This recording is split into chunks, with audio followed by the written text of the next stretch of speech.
Right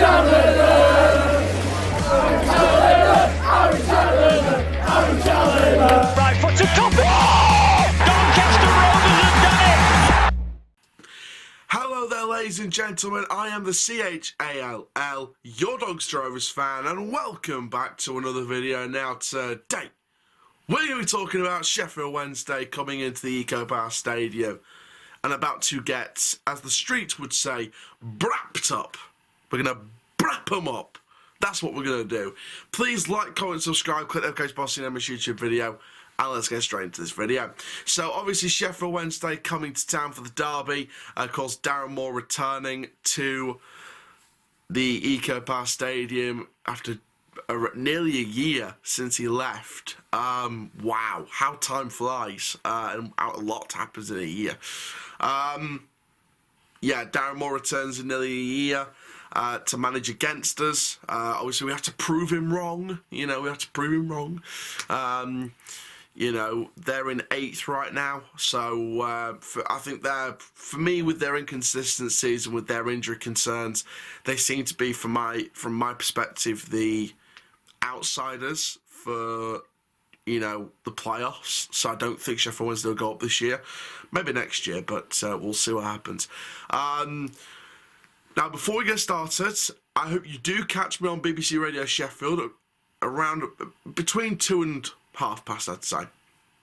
I think it's like between 2 and 3. Let's say between 2 and kick-off. So between those times. If you've got your phone, if you're not in the stadium, turn on Radio Sheffield, get ready to listen, because around 2 o'clock or just after 2 o'clock, I will be previewing with BBC Radio Sheffield.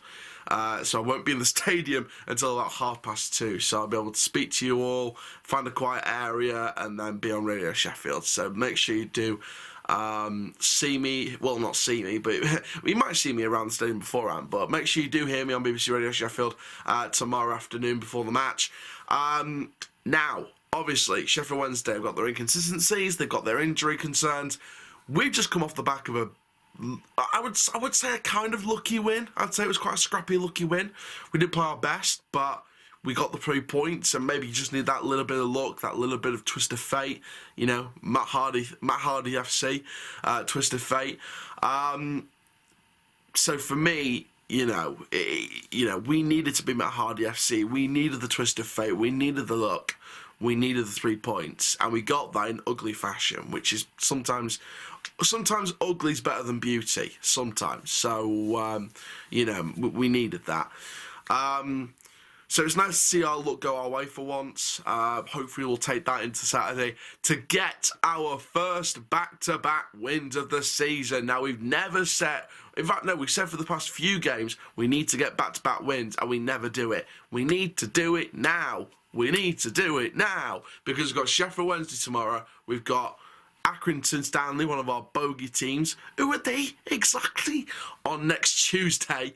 And then next Saturday is the first of the relegation 6-pointers, which I will be attending at Wimbledon. So stay tuned for a match vlog from that one, as well as the other 2 home games coming up in the next few days. But like I say, Sheffield Wednesday are going to be tough, man. They're going to be really tough. They're going to want it. They're going to want to win the derby. We need to be up to win the derby, etc., etc. But let's go into my predicted lineup, and it goes like this. It's very much unchanged apart from one position. So Mitchell in goal. I think he put in a good performance, a great performance, a man of the match performance in the Lincoln game. So I think he deserves the right to stay on the pitch.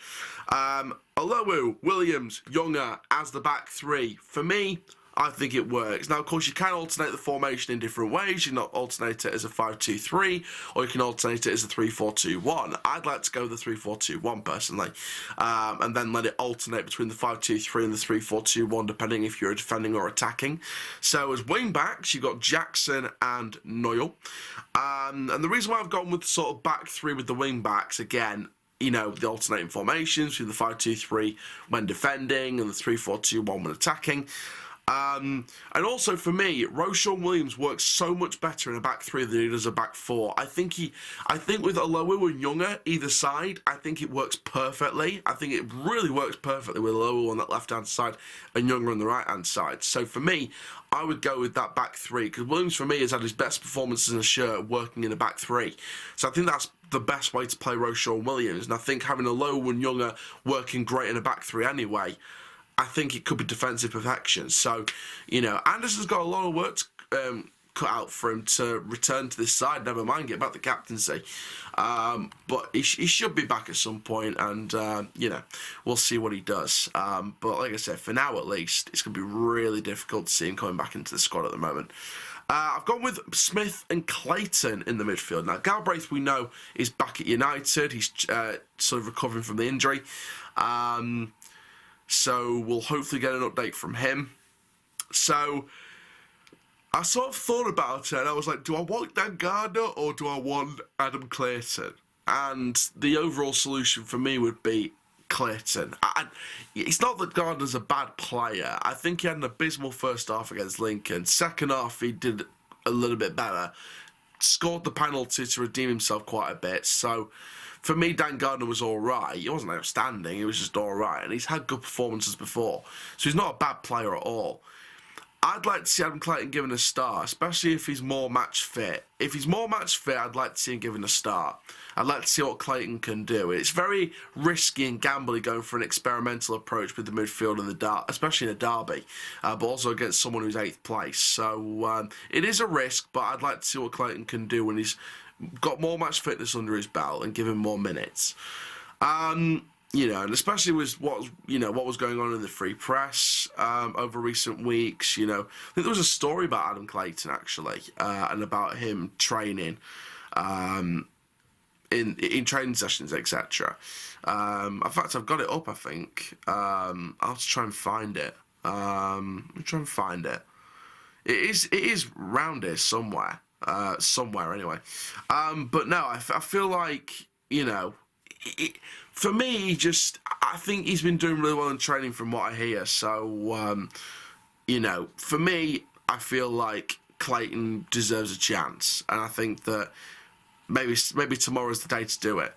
Then I've gone with the Martin Rowe sort of partnership as the centre and second midfielders. Of course, they will alternate into wing positions where you go in defensive into a 5-2-3. And then you got Rio Griffiths up front. No Joe Dadu. No Kieran Agard. For me, it is Rio. Now, my scoreline prediction to end the video. Sheffield Wednesday are good. We've just come off of a victory. They've got a lot of injury concerns. I've got a sneaky suspicion about this one. I'm going to go for a 2-1 Rovers win. I don't think we'll keep a clean sheet. I think we will concede a goal.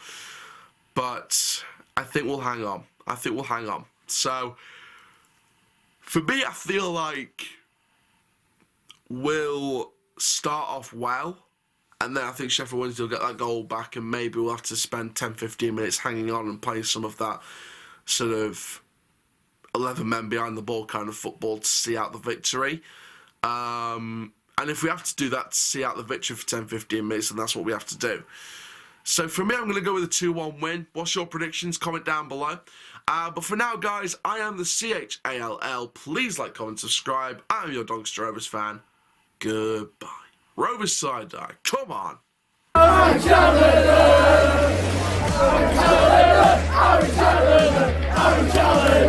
foot to top it.